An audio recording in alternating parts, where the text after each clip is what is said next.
As-tu déjà remarqué que la plupart des gens passent leur vie entière à demander, prier ou souhaiter, et pourtant, ils ne manifestent jamais vraiment quoi que ce soit?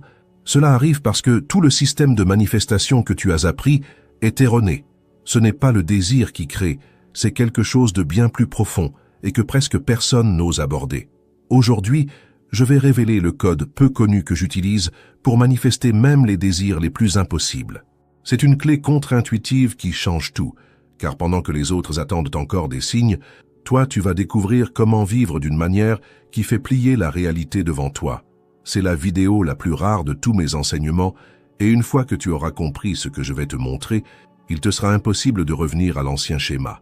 La manifestation ne se produit pas quand on demande avec foi, mais quand on vit avec certitude. Le désir est trop faible pour faire bouger l'univers. Ce qui transforme la réalité, c'est le décret incarné dans le corps, ressenti comme si c'était déjà un fait. Et c'est justement ce que presque personne ne comprend. On répète des mots, on visualise des scénarios, mais on continue de vibrer l'absence. Le désir en soi confirme le manque. J'ai toujours compris que le corps n'est qu'une extension de ce que la conscience a décrété comme réel. Quand j'intègre quelque chose avec une conviction totale, mon corps réagit comme si c'était déjà arrivé. Il ne s'agit pas de désirer de toutes ses forces, ni de répéter des mots dans le vide. Ce qui transforme la réalité, c'est le moment où le corps commence à ressentir l'émotion du futur, comme si elle faisait déjà partie du présent. C'est à ce moment-là que tout change. Quand je me réveille en me sentant prospère, même si mon compte en banque ne le montre pas, je perçois un changement dans ma chimie interne. Je commence à marcher plus légèrement. Ma posture s'aligne. Mes pensées suivent un autre rythme. Le corps n'attend pas que le résultat se manifeste pour réagir. Il s'adapte déjà à la fréquence du décret et cela crée un champ magnétique qui attire de nouvelles expériences en accord avec ce nouvel état. J'ai vécu des journées entières en incarnant ma version future. C'était comme si la réalité n'avait pas encore rattrapé ce que je ressentais déjà en moi. Même si rien n'avait changé extérieurement, quelque chose en moi avait déjà changé. Et c'est là que j'ai compris. Ce n'est pas le monde qui me convainc de qui je suis, c'est moi qui convainc le monde de me suivre. Je commence toujours de l'intérieur vers l'extérieur. Il y a un détail subtil mais puissant. Quand l'émotion arrive en premier, quand mon cœur bat de gratitude pour quelque chose qui n'est pas encore arrivé, je sais que je suis sur la bonne voie. La biologie suit le mouvement. Les cellules vibrent à une autre fréquence. Les hormones se réorganisent. C'est comme si le corps était la terre et l'émotion, la graine. Si je sème avec sincérité, la réalité extérieure finit inévitablement par fleurir. Cette pratique quotidienne est devenue mon fondement. Je n'attends plus que l'univers m'apporte des preuves. Je deviens moi-même la preuve, avec mon corps qui répond avant même que mon esprit commence à douter. Et c'est dans cet état, quand tout semble inévitable en moi, que le paysage autour commence à changer. Parce que tant que le corps soutient l'émotion, l'esprit s'ouvre à la création de nouveaux codes. On m'a souvent demandé ce que signifie « faire semblant » dans le processus de manifestation. Beaucoup associent ce mot à quelque chose de faux ou d'illusoire, mais la vérité est bien différente. Faire semblant, pour moi, c'est une répétition consciente, c'est vivre par anticipation. Quand je me mets émotionnellement dans cet état futur, je ne mens pas. Je programme mon cerveau à reconnaître une nouvelle version de moi-même, même si elle n'est pas encore visible physiquement. Au début, cela ressemblait à un simple jeu mental. Je me réveillais et je disais « Je suis déjà en bonne santé, je suis déjà prospère ». Même avec des défis autour de moi, je persistais. Et plus je le répétais, plus mon corps réagissait. Mon cœur s'accélérait, ma respiration changeait, et peu à peu mes émotions ont commencé à s'aligner avec ce qui n'était auparavant qu'une pensée. C'est ainsi qu'on entraîne le système nerveux avec une constance émotionnelle. Le cerveau ne fait pas la différence entre la réalité et la simulation quand l'émotion est authentique. Il enregistre simplement. Et si je répète cet état intérieur suffisamment de fois, il finit par le considérer comme familier. Et c'est exactement ce que je veux, que mon nouveau moi devienne plus familier que l'ancien, que la confiance remplace la peur, que la certitude prenne la place du doute. Cette transition n'a lieu que lorsque je fais semblant, jusqu'à ce que cela ne soit plus un jeu. C'est comme un acteur qui se prépare à incarner un personnage. Il s'immerge tellement dans le rôle qu'il cesse, un temps, d'être qui il était. Je fais pareil. Je deviens le prospère, le guéri, l'illuminé, même si personne ne le voit encore. Et dans cette répétition émotionnelle, non seulement je convainc mon corps, mais j'active aussi le champ quantique qui répond à la vibration en harmonie avec cette nouvelle identité. C'est ça, le secret. N'attends pas que la réalité change pour te sentir transformé. Ressens-toi transformé pour voir la réalité changer. Car plus je m'implique émotionnellement avec cette future identité, plus je code la fréquence qui m'y conduit. Et c'est dans ce codage que je commence à accéder à un langage bien plus puissant que les mots. Il ne s'est jamais agi de ce que je disais, mais de ce que je ressentais en le disant. Déclarer sans émotion, c'est comme essayer d'allumer une lampe sans électricité. Les mots sortent, mais ils ne produisent aucune lumière. J'ai appris que l'univers ne répond pas à ce que je pense en surface, mais à ce que je vibre intensément. Quand je dis « je l'ai déjà », mais que mon corps est tendu et plein de doutes, il ne se passe rien.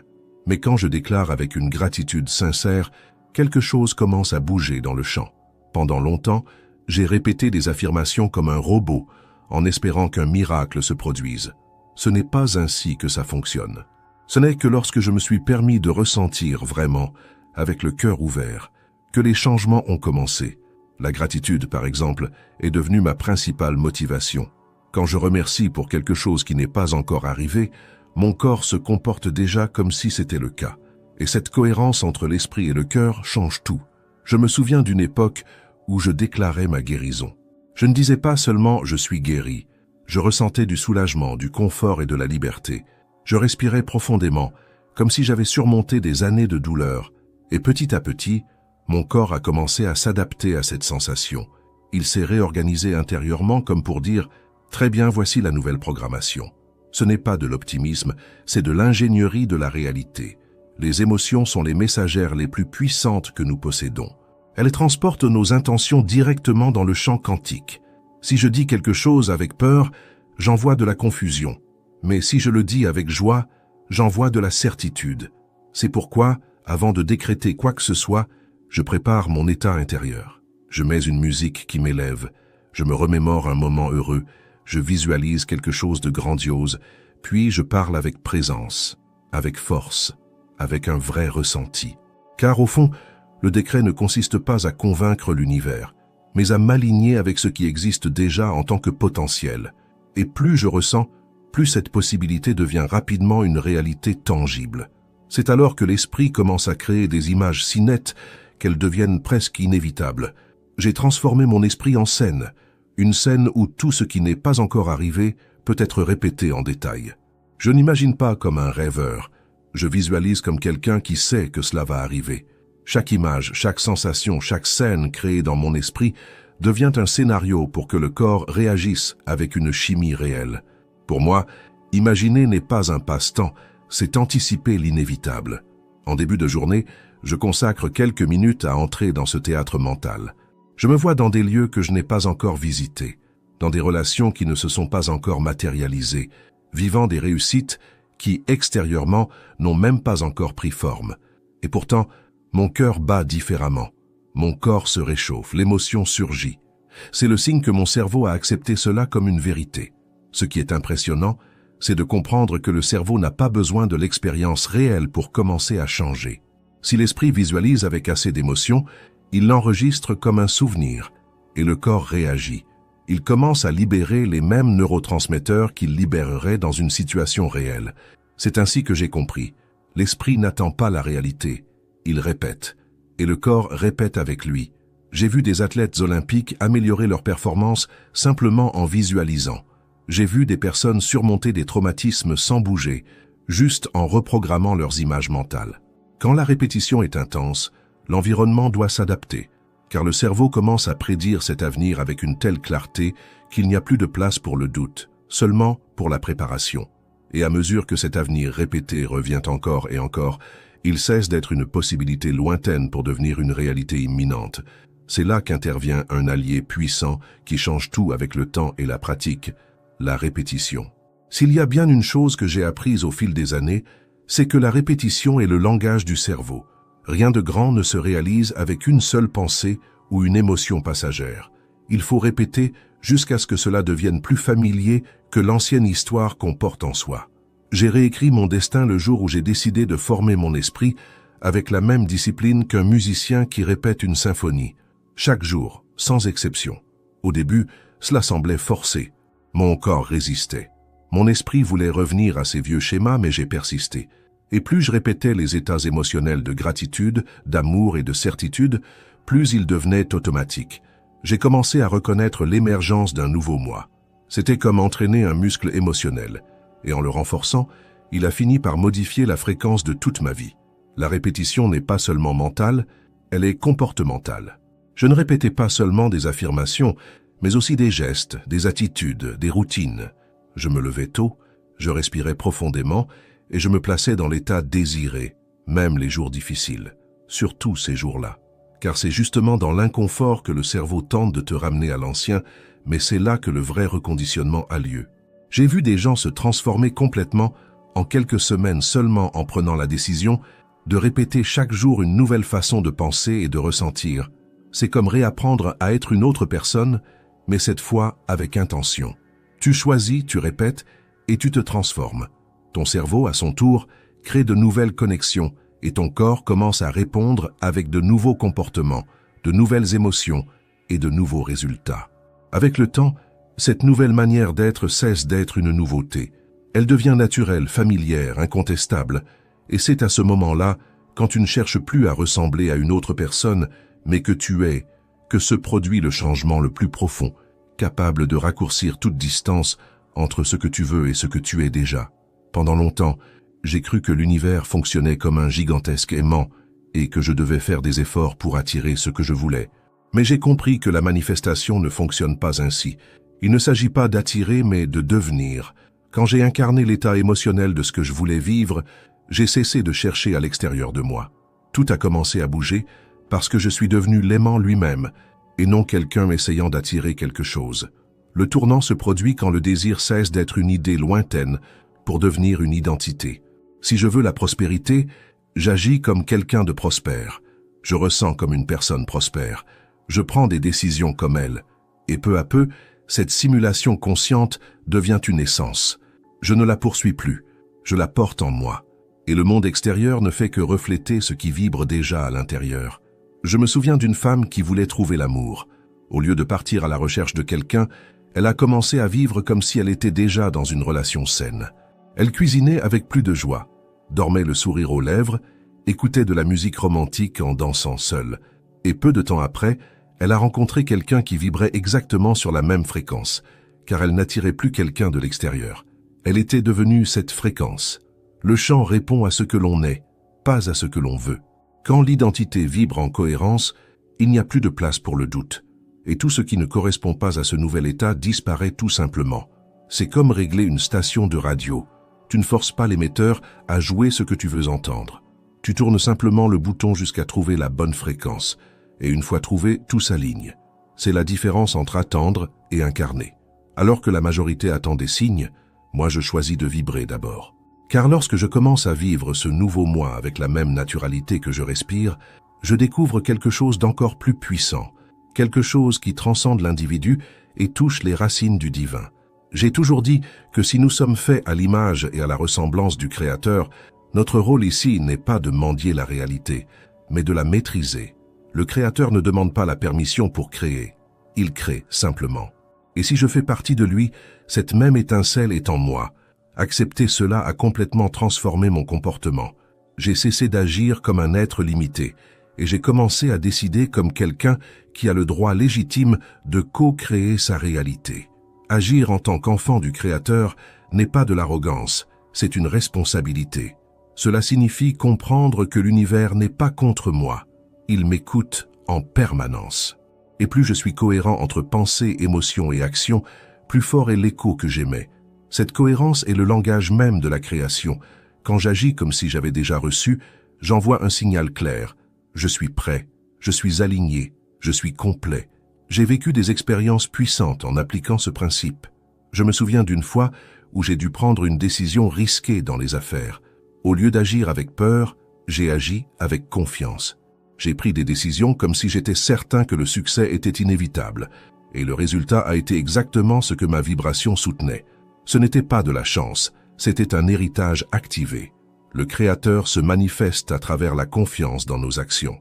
Cette attitude a aussi transformé ma relation à la foi. La foi n'est pas de l'espoir, c'est une conviction en mouvement. C'est agir avant d'avoir une preuve. C'est comme planter en sachant que la récolte viendra, même si le ciel est couvert. Le cultivateur n'a pas besoin de voir le soleil pour semer. Il connaît la récolte parce qu'il fait confiance au cycle. Et moi, en tant que partie du Créateur, j'agis avec cette même confiance. À mesure que cette confiance devient ma norme, je réalise que je ne suis pas seulement une partie de quelque chose de plus grand, je suis l'expression même de cette force sous forme humaine.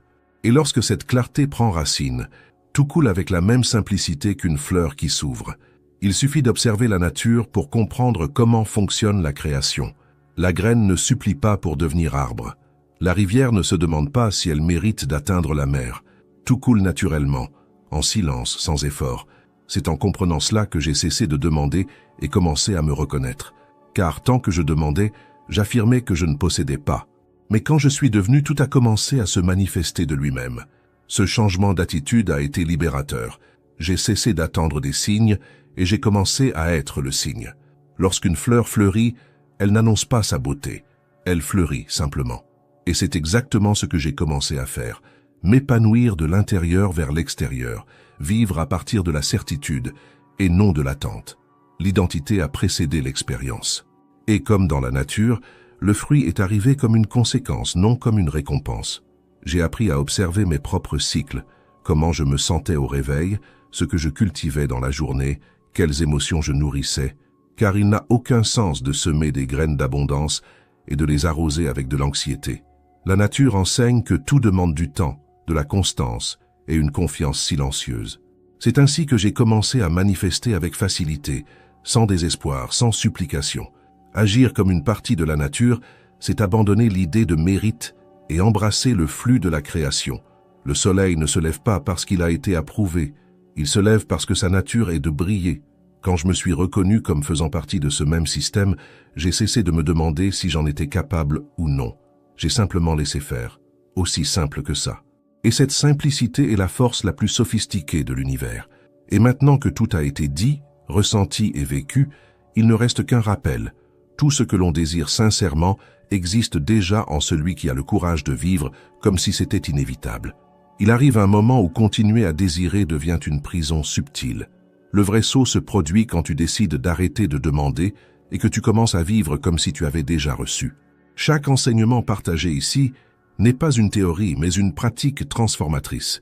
Celui qui comprend cela ne revient jamais à l'ancien schéma, car le corps a déjà goûté à la liberté vibratoire, et l'ancien moi ne suffit plus. La réalité ne répond pas aux mots, elle répond à la fréquence. Et maintenant que ce nouveau code a été activé, il n'y a plus de place pour le doute ni pour l'hésitation. Tout vibre déjà en toi, attendant d'être reconnu, et cette énergie ne peut plus être ignorée. Le changement commence au moment où tu adoptes ce nouvel état d'être. C'est à toi maintenant. Écris dans les commentaires le décret vibratoire « Mon identité est déjà plus grande que le doute ». En le faisant, tu scelles un engagement envers toi-même et active cette fréquence en toi.